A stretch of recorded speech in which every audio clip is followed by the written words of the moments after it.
Good morning. Everyone in this room deserves a special prize for on day 3 showing up bright and early, ready to learn. And I think that that's a good investment of your time, considering the subject that Nadira just outlined for us. Let me begin by introducing our panelists today. I think we have 3 very unique and distinct perspectives on the topic.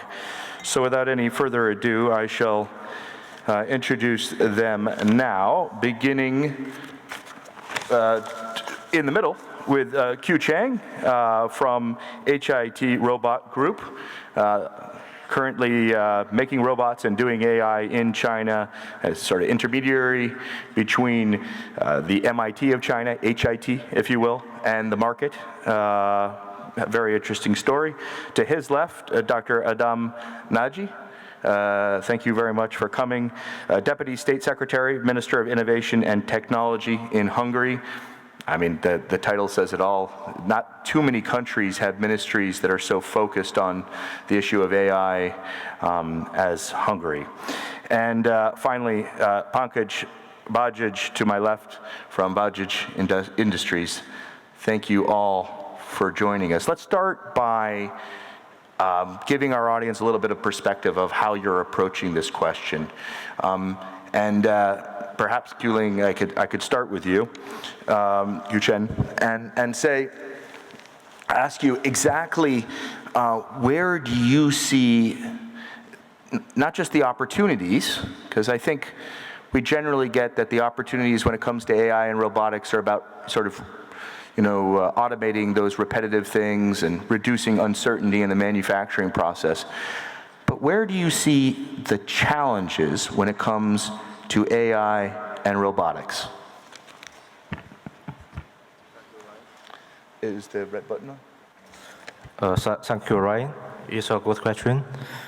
And I'm from HIT Robot Group, a company focused on robotics and artificial intelligence, technology innovation, and commercialization. And our main business is to bring new technology into market. So why we choose AI to be our business is that we think AI is a very good market opportunity. But AI also brings great challenges to us. In traditional manufacturing industry, the aims of automation and intelligence is to make uncertain into certain. Why we bring robotics and artificial intelligence to traditional industry is that the uncertain is increasing all the time with the, society and industry development. Although the uncertain is unavoidable, we believe robotics and artificial intelligence technology can simplify sophisticated manufacturing, increase production efficiency, free people from tedious works, and improve working environment. And for the biggest challenges of AI for us is how to combine practical application and AI technology and how to achieve this combination. For example, when we visit different client companies, we found the demand of all these companies are different. And to satisfy each demand, it may also a challenge that we need to take much more time and efforts to realize the development of AI technology. Which is interesting because, there's a lot of people out there, including a gentleman here the day before yesterday, who was talking about the rapid pace of innovation, the rapid pace of adoption that is coming. I'm sure you've all heard the statistics that, perhaps as many as half of the jobs in the United States could be automated over the next decade or so. thanks to the fourth industrial revolution. You're saying, well, maybe not so fast because there's a lot of robots and AI to be built to deal with the numerous tasks that have to be done. Thank you very much for that. Before we come to our policymaker, Adam, I want to turn to you, Pankaj, for a second and say, I understand that you're very keen to learn as much as you can and introduce when you can AI and robotics. That said, you've got a significant manufacturing business already, which you were explaining to me the other day, really doesn't involve much AI and robotics. So why is that? What will it take for you to begin to introduce this fourth industrial revolution into your own business? And why the interest but not the practice? Good morning, everybody. First of all, we have to understand that the technology exists, but we have to look at the economic viability and the social aspects which are very important to adopt of the new age technologies. For example, if we take the example of textile industry globally, there has been technologies in the apparel and the garment sector for the automation, but the changing consumer preferences makes it very hard for the adoption of these technologies. The social angle, what do you do with the millions of workers in Bangladesh? How do they adopt to these new age technologies? That's a challenge. When we talk about robotics, we think in terms of advanced manufacturing like automotive or stuff like that. But the bulk of the employment in this world still lies in the soft sectors. And it is pretty much harder for the automated machines to handle these soft skills like stitching and designing and stuff like that. This is one. The second aspect which we need to take care is the human aspect. In our country, in India, people like to quarrel on the streets when they get into an argument with a co-driver. So that's, I don't know how it works in Russia or in the Western, but it's very common back home. So in the US, we call a lawyer and sue.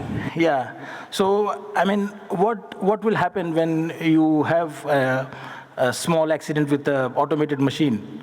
I mean, would you have an argument with the machine, or what will the regulation do?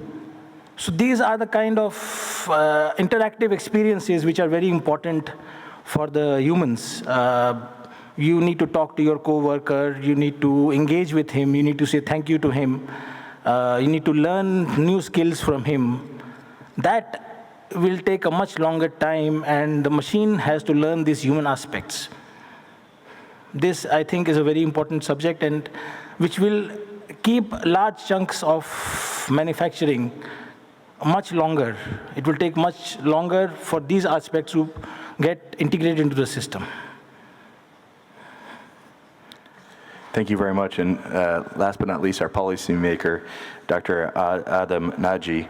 As I was preparing for this panel, I was thinking to myself, why is Hungary so interested in AI and robotics? Why that focus? Good morning, everyone. Thanks for coming, and thanks for the question, Ryan. Of course, we are interested. We must be interested, because that's not the future. That's already the present, what we are talking about.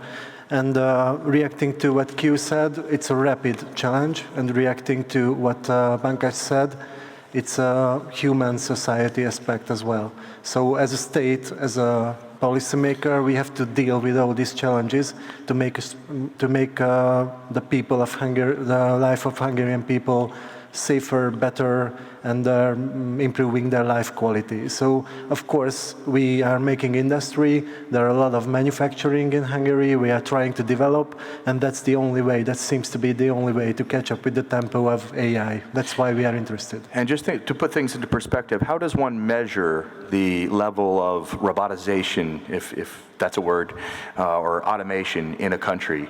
And where does Hungary sit? Of course, there's a lot of type of measurements, but I can add the fact that there is an average of 100 robots per capita per 10,000 people in Hungary. So that's a measurement. You measure how many robots are used by 10,000 people. That's an international number, and Hungary stays somewhere in the average with about 120 robots used by every 10,000 people there. So we are under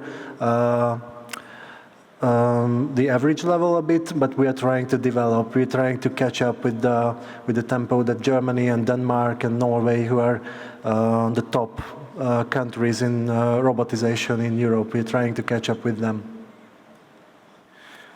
Q, if I could ask you, your most of your clients come from which sectors? What's driving the demand for robots and AI in China? In China, like our group, I think 3 kinds of sector, like automotive, electronic products, manufacturing, and medicine production is the 3 biggest area.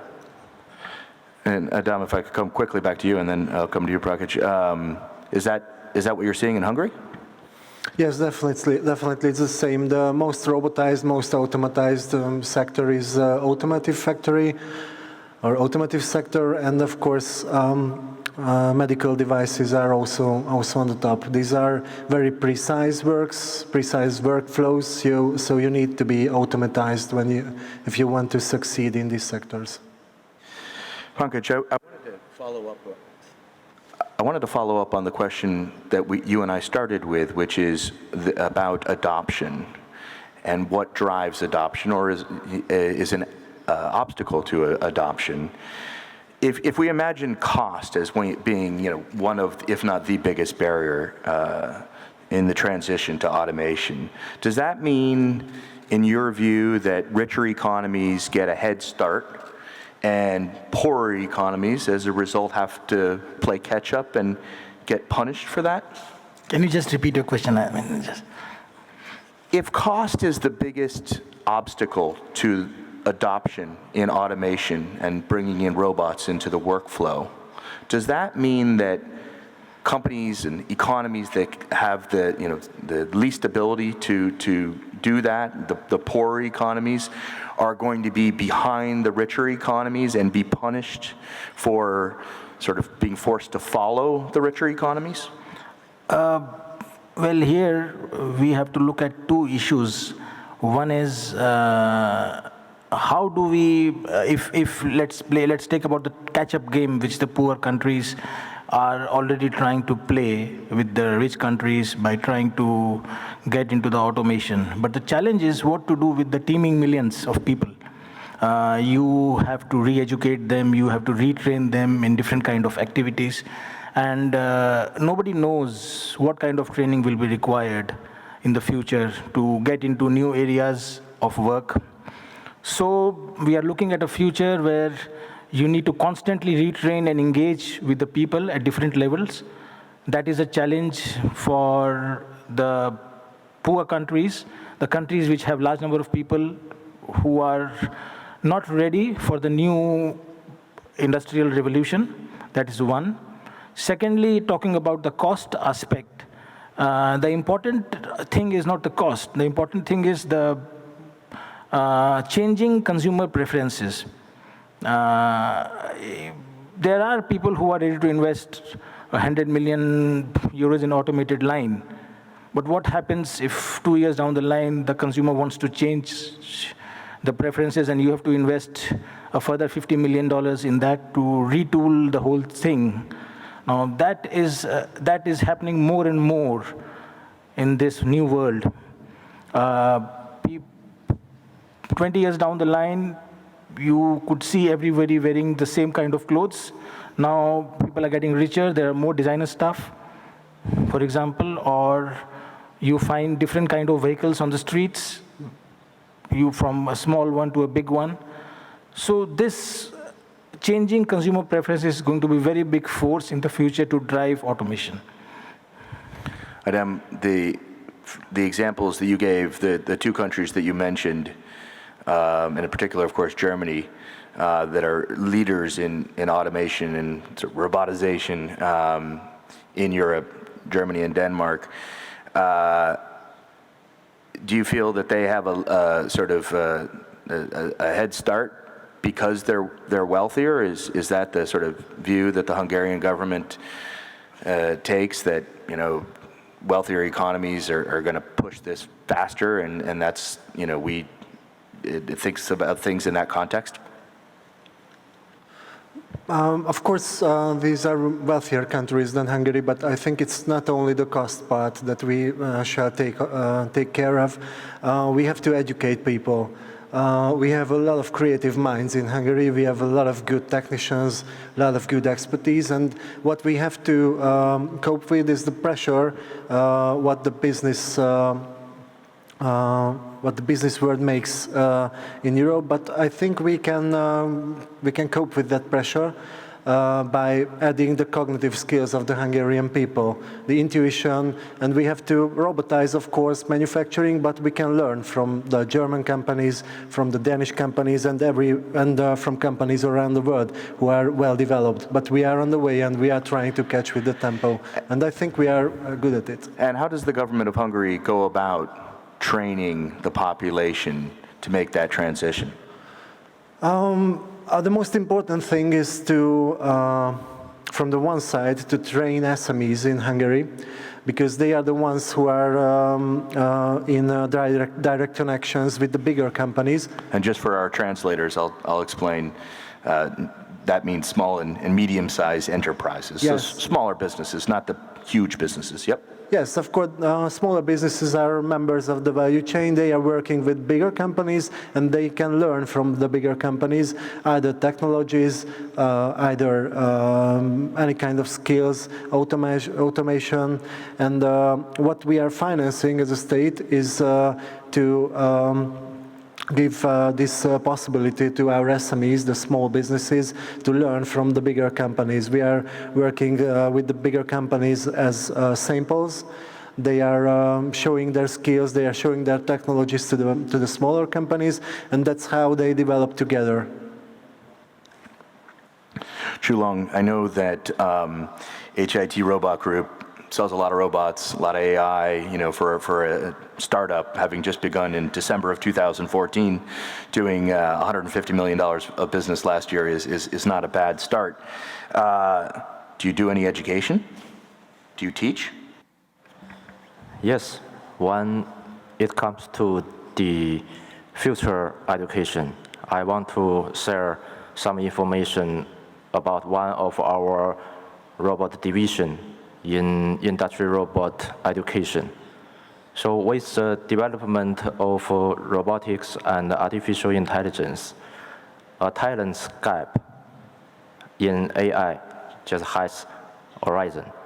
And I think this gap would in some degree influence the development of manufacturing industry. And so education of robotics and artificial intelligence would be a key for future development. And to solve this gap, I think in the past we did much work. The first one is that we set up an online robot education platform. And this platform, we create more than 70 training courses and uploaded more than 3,000 videos to show the learning of industrial robot. And second is offline. We established several training centers in the main city of China, and about 70,000 of people joined this training, and now they are already in the front line as an operator in robotics applications and maintenance. And the third one is that we compiled the national industry robot textbooks and developed the multiple purpose training equipment. And we think we have a very excellent result in the past. And we believe that the education of robot and artificial intelligence would accelerate the development of AI and the manufacturing industry. And in your education division, your robot education division, how many people do you have working? We have over 1,200 innovators. So effectively employees of the company. Yes. And how many of those are engaged in the process of sharing that information with people outside of the company? Yeah. Yeah. How many people in the robot education division? There is about 30 people teams in this Wow. division. Wow, that's fascinating. That is very fascinating. Pankaj, how do you see learning changing in the future? As my co-speaker just said, the amount of resources they are putting into education. So I believe that is going to be the key for the future. We need to re-educate the people. We need to break from the concept of having education in the early years of your life and then you have lifelong employment. We need to get into a constant changeovers between education and learning, because we do not know what the future in store for them. We need to look into flexible working hours, very often away from physically from the workplace. Maybe we have only 3 or 4 working days, official working days, and other you have people working from different places in all kind of environment. We also are getting into a situation where a large number of people must be retrained, and there may be a short-term panic to retrain the people. So it's a distinct possibility that there will be a basic income for everybody so that they can manage this changeover, this turmoil, the time when they don't have a job and by the time they get into training and a new job. For example, what do you do with the millions of truck drivers across the globe when all of a sudden autonomous truck driving becomes the norm? The guy who has driven truck all his life, what do you do with him? You need to retrain him and you need to put him to a new profession. So these are going to be the major challenges for the future, and our education system has to be geared up for that. That is a very key issue for the universities, for the government. This is a big challenge we need to address. Yeah. If I could come back to the Hungarian government's perspective, I mean, you were explaining to me that, and I want to talk about some of the other things you do to prepare the population for this transition and facilitate it, but staying on education for a second, it's still not quite clear to me how a nation prepares young people for this transition that is going to come, certainly in their professional lives. Do you teach them code, math, science, or, put on some Beethoven so that maybe they get more creative? What's the trick? Yeah, thank you for that question. It's very interesting. Of course, Hungarian kids are creative from the origin, so we have to educate them. This is a DNA thing. Yes, of course. We don't have to educate them in a way like this, but to turn it more serious. Of course, we are the ones now responsible for their future. So we have to deal with the tempo of what the bigger companies and AI dictates. So we are trying to educate them from the kindergartens So we are trying to, of course, they're starting to learn languages, they're starting to learn maths and sciences in primary schools, but from the kindergarten, what they play with is also very important. So we give them Lego robots, for example, to play with those kind of robots that a child can use. Of course, This is the government buying Lego robots for no, schools. not- Helping the Danes, by the way, helping Denmark. Yes, of course. No, we are financing it, and yes, there are some starting points. It's not a national level education system. We are trying to try it in some kindergartens. We are trying it right now, so there are pilot projects like this that we give the children robots to use when they play. We've been talking about education. I know you do some financing as well to help with the transition. And then, of course, on the legislative front, you're working. Explain that to me. Yes, sure. It's very hard to deal with the tempo of AI at the level of legislation. Of course, regulation, acts of laws, standards, accreditation processes all have to follow the tempo of AI. It's very hard to cope with, and it's very hard to put it in written form what we are requiring from who are from the companies who are using robots. So it's a daily pressure. In a European Union level as well, to prepare the perfect standards, to prepare the perfect processes, of course, with special care of safety instructions in manufacturing. But we are trying it, and there is, I think, a strong cooperation between the European countries to make European standardization a perfect one, and perfect one to use, of course, by the users. So that's what we are trying. Pankaj, there are plenty of examples of companies introducing elements of automation and then deciding that that wasn't such a good idea and switching back. What does that tell us? It doesn't tell us per se that it's not working, but what it tells us is that we need to little bit graduate our approach. We need to learn more from the feedback we get from the market forces and from the workforces.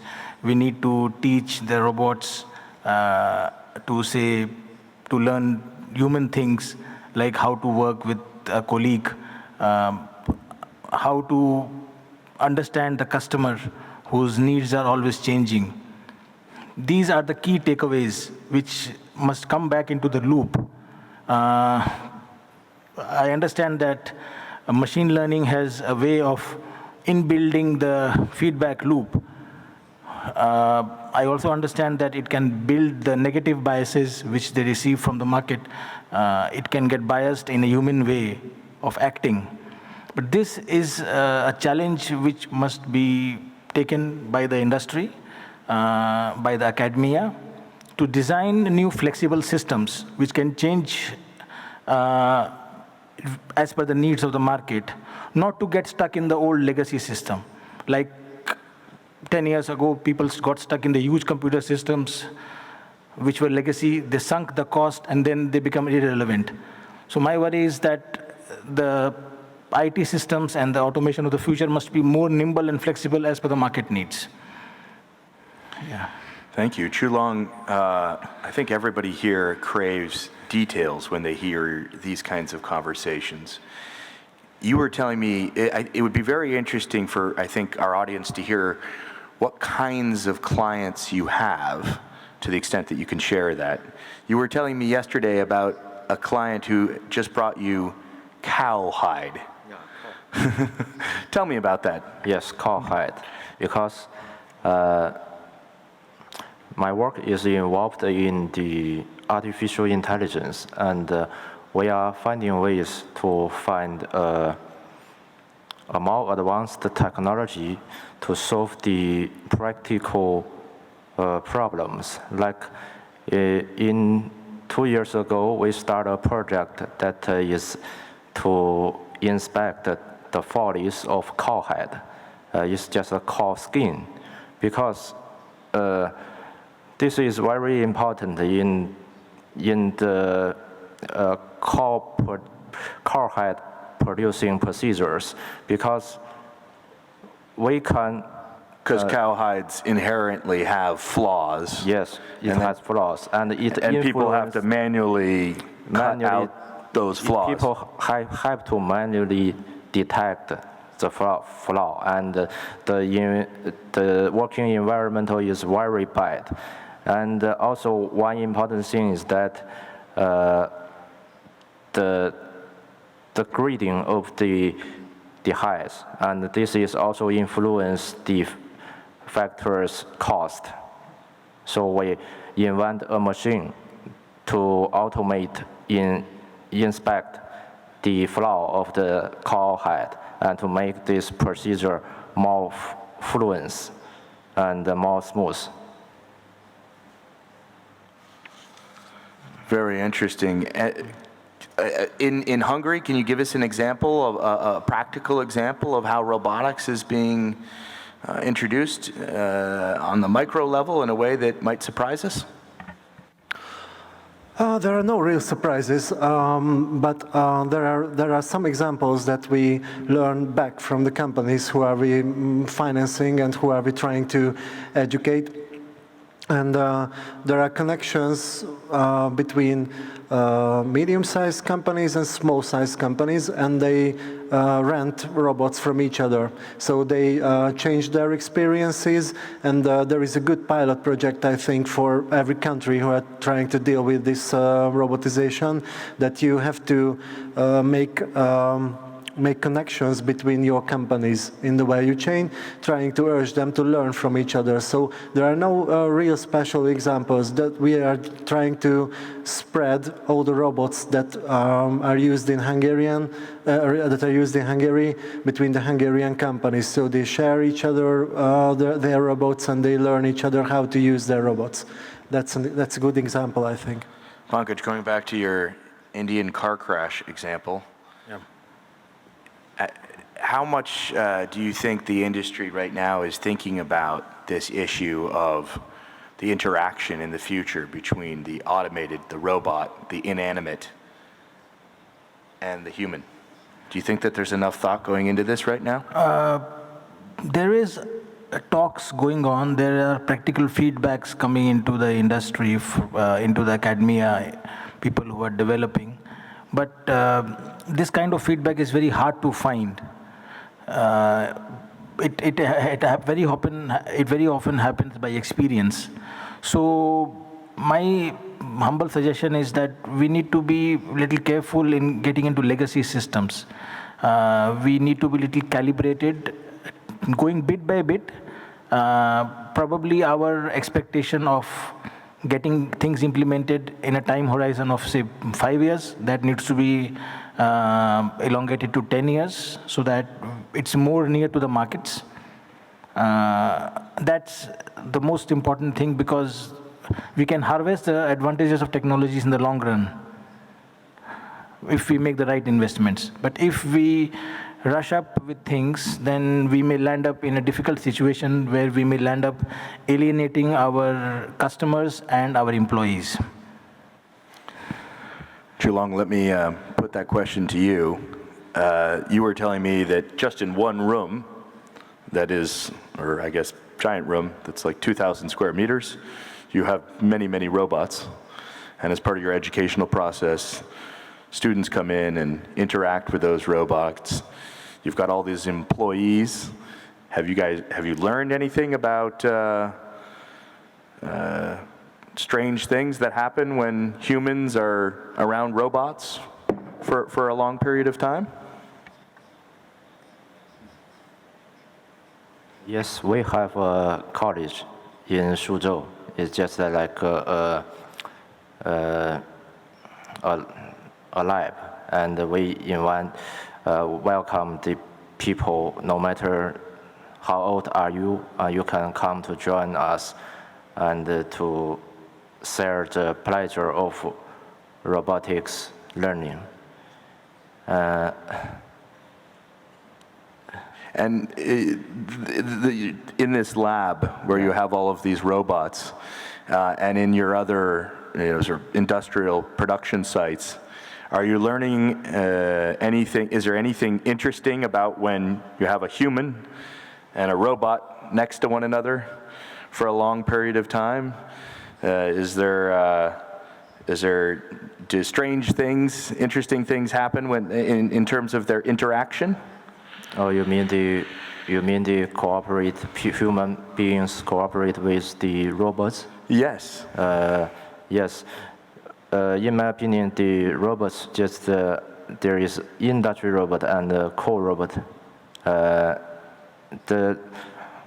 The co-robot being a robot that is sort of almost attached or working right alongside the human being. If we use the co-robot, the co-robot can work together with human beings, and the cobots would not give injuries and would give protection to human beings, and it is very safe in this life.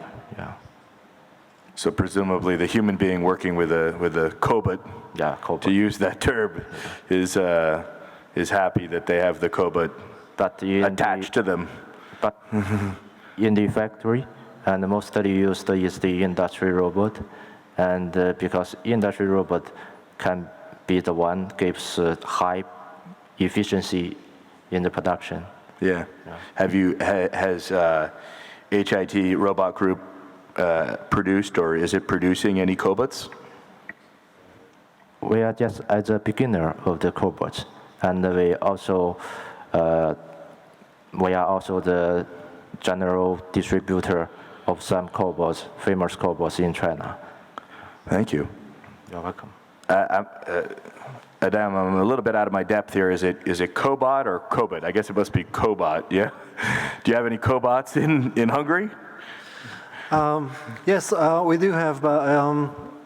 I think the interesting thing about cobots, which are collaborative robots, is that, of course, a human being and a robot will not make friends when they're working together, but of course they have to work together, and that's the new thing. This is Industry 5.0. I mean, it makes me think, on the most basic level, and this is just, early stages AI. I, for one, really get angry when I call my bank and have an extended non-conversation with an automated voice on the other side. Cobots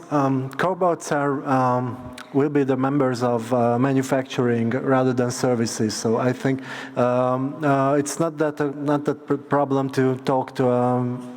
It's not a common problem to talk to a robot.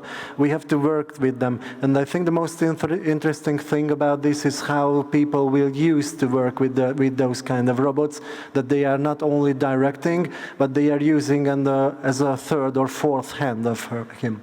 So that's the interesting thing, how we educate, how we make people braver to work with robots. Because I think there is a fear from new things is an ancient and natural human feeling. So that's what we have to talk about from the psychological way. I'm going to ask it, Pankaj, when it comes to the future and AI and robots, what's your biggest concern?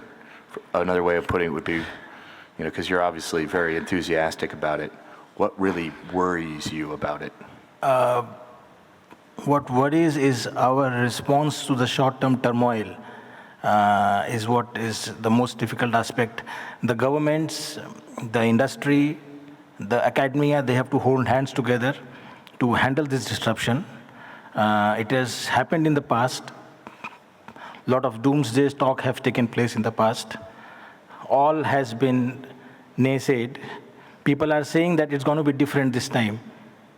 Of course, it's going to be different, but the result will be the same.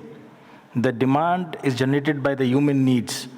So there will be a continuous calibration of demand based on the new human needs, and the man and the machine have to constantly change, learn the new ways. We've spoken about the economic and the social viability of using the artificial systems. little bit about the customer experience, how it will change in the future. Let's take the example of people like to go to the massage parlor, they go for the personal salon. So you may have a machine in the future which can give you very refined kind of a haircut and massage. But the big question is, would we like to get a haircut from a machine, or would we like to engage a human being? We are social animals. We like to engage socially with human beings.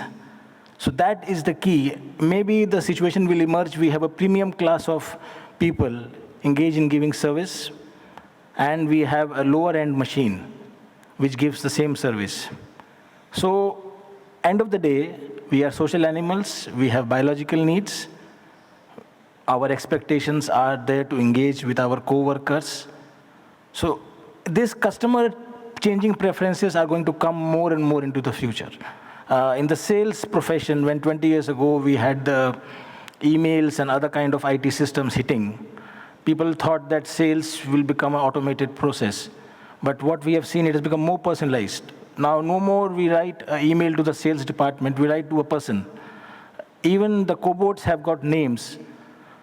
30 years back, it was different. We could communicate with the sales department of a company. So the result is we are getting more personalized. We are building more bonds with our fellows. So this is the key for the future. Thank you.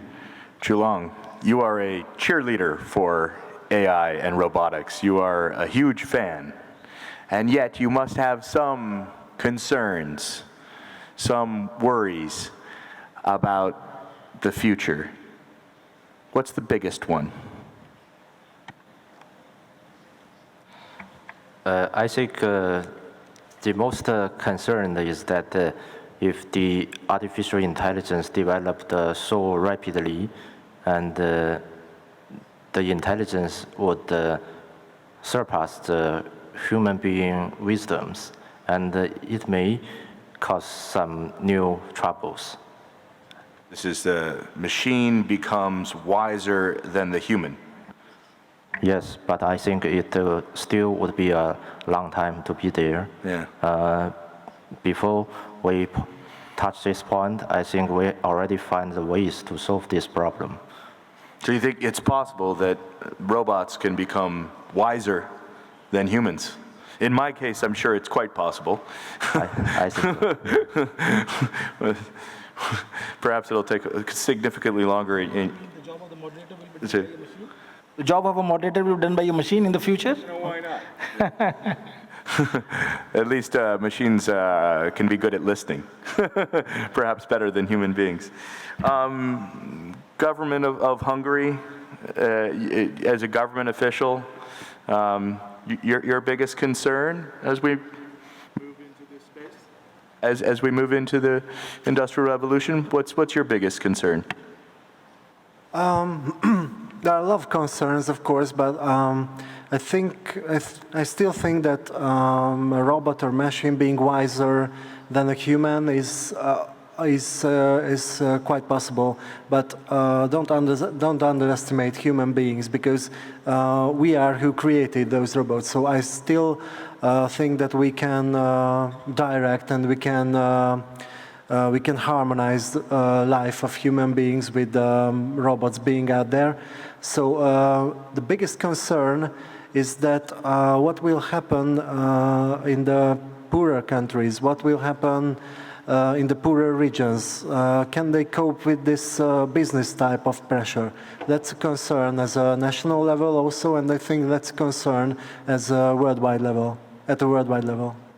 And we heard Pankaj, I'll have to make this the last question, but I'd like to direct it to you again.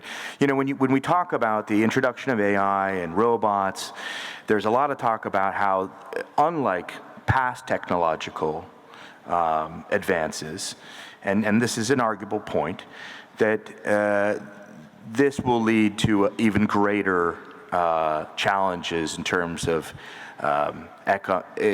income equality, or to create a greater divide between the wealthy and the poor. And you heard Pankaj there mention the concept of a universal basic income to to bridge that transition, UBI.